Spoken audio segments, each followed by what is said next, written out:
UFC'da darajalar bor va bugun yana isbotlandi. Ba'zi jangchilar shunchaki chiqib jang qiladi, ba'zilari esa har safar muxlislar uchun jonini beradi. Oxirigacha boradi, risk qiladi, urushadi va jangni haqiqiy shouga aylantirishadi. Jastin hech qachon tomoshabinlarni xafa qilmagan. Har bir jang urush, har bir raund oxirigacha.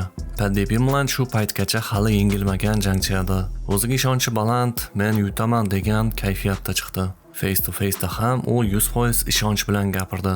Go'yo jang allaqachon hal bo'lgandek. Justin Gaethje aynan shunday jangchi. U yangi kelganlarga gap bilan emas, oktagonning o'zida qaysi pog'onada turganini tushuntirib qo'yadi va shuning uchun ham biz Gaethjega muxlismiz.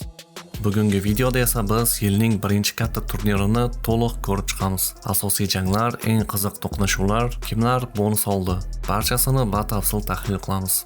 Agar video yoqsa, like bosib qo'ying. Kanalda yangi bo'lsangiz, obuna bo'lishni unutmang. Demak, biz boshladik. Amerikalik jangchi Justin Gaethje UFC 324 musobaqasida Paddy Pimblettni mag'lub etib, faoliyatida ikkinchi marta UFC'ning vaqtinchalik chempioniga aylandi.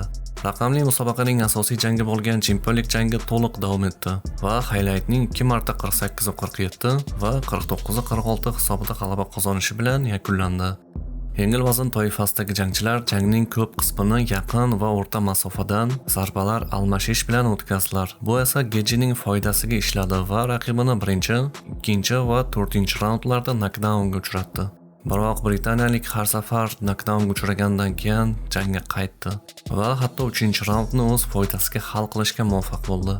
U shuningdek so'nggi 5 daqiqada g'alabani qo'lga kiritishga urinib ko'rdi, ammo qattiq zarba olgan Pimblettning bunga kuchi yetmadi. Qo'shimcha asosiy jangda Sean O'Malley Song Yadong ustidan hakamlarning qarori bilan g'alaba qozondi va jangdan keyin intervyuda amaldagi divizion chempioni Pyotr Yanga qarshi jang qilishni xohlashini aytdi. Pyotr Yan esa Sean O'Malleyga qisqacha javob qaytardi.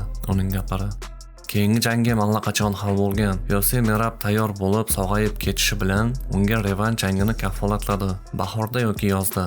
Biz rahbariyat qarorini kutyapmiz", deb javob berdi Pyotr Yan.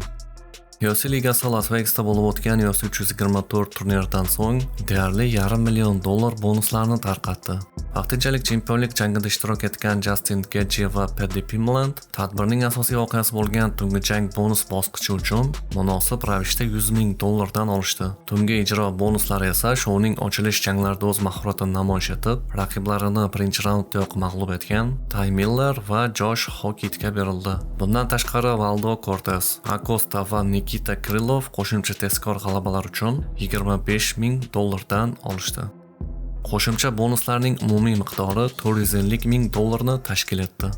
Turnirdan bir kun oldin UFC rasmiy ravishda bonuslarni 2 barobar oshirishini va yangi to'xtatib turish bonuslarini joriy etishini e'lon qildi. Bu qaror jangchilarga kuchli motivatsiya berdi. Natijada oktagonda maksimal xavf, maksimal shou va ajoyib janglarni guvohga aylandik. Xullas, rolikning oxirgi va qiziqarli mavzusi. Gaethjening g'alabasidan xursandman. Bu haqiqiy daraja va tajriba edi. Lekin rostini aytaylik, agar Ilya Topuria bo'lganida ikkalasini ham bitta oqshomda uxlashga yuborgan bo'lishi mumkin edi. Va endi Gaethjening keyingi raqibi aynan shu Ilya Topuria bo'lib turibdi. Lekin yana bitta savol. Justin Gaethje va Arman Tsarukyan jangini ko'rishchi. Bu jang sizga qanchalik qiziq? Gaethje kim bilan jang qilish kerak? U Topuriani yutishi mumkinmi? Fikrlaringizni albatta kommentariyaga yozib qo'ying. Like bosing, obuna bo'ling va keyingi tahlillarda biz yana ko'rishamiz. Siz bilan Tahlil MMA kanali edi.